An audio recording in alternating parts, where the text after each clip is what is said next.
வாழ்க வையகம், வாழ்க வையகம், வாழ்க வளமுடன். குரு வாழ்க, குருவே துணை. இன்று இயற்கை யோகா மையம் அருட்தந்தை வேதாத்திரி மகரிஷியின் ஞானக்களஞ்சியத்தின் வினையும் விளைவும் என்ற தலைப்பின் கீழ் அவர் எழுதிய கவிதையை வாசித்து மகிழ்ந்து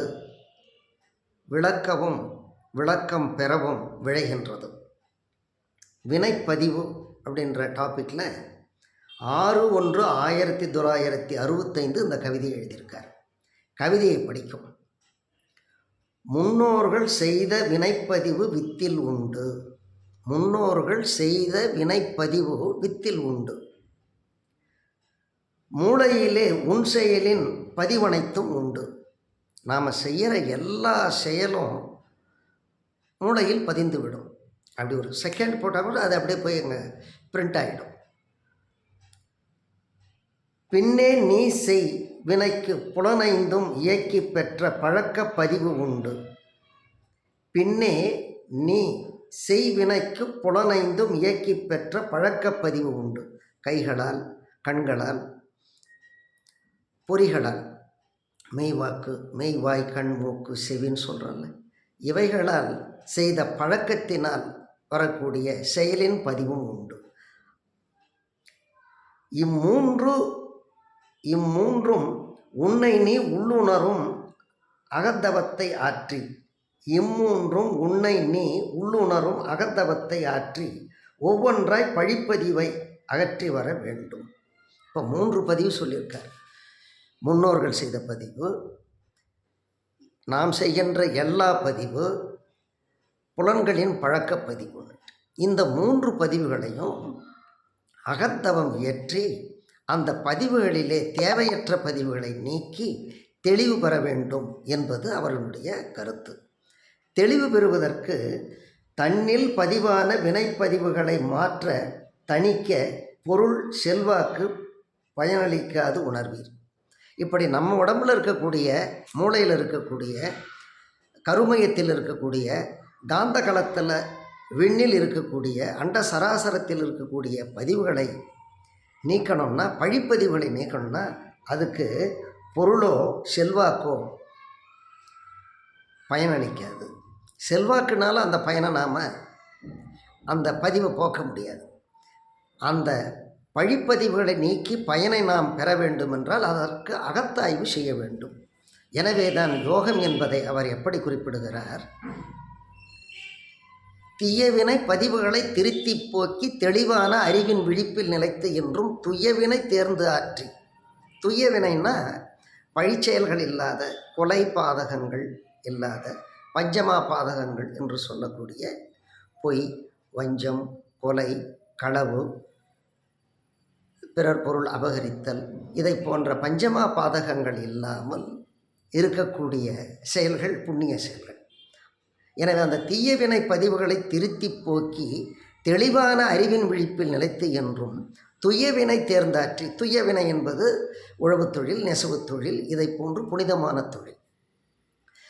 தனக்கும் பிறருக்கும் துன்பமில்லாத ஒரு செயல், அதுதான். பிற உயிரினங்களுக்கும் துன்பமில்லாத செயல், அதுதான் துய்யவினை. வினைனா செயல், டாஸ்க் அல்லது டியூட்டி, கடமை அப்படிங்கிறதான் வினை. அப்போ துய்யவினை என்பது நெசவு தொழில், உழவு தொழில், மற்ற எந்த தொழில்களாக இருந்தாலும் அதில் உண்மையும் நேர்மையும் இருத்தல் வேண்டும். அதுதான் துய்யவினை.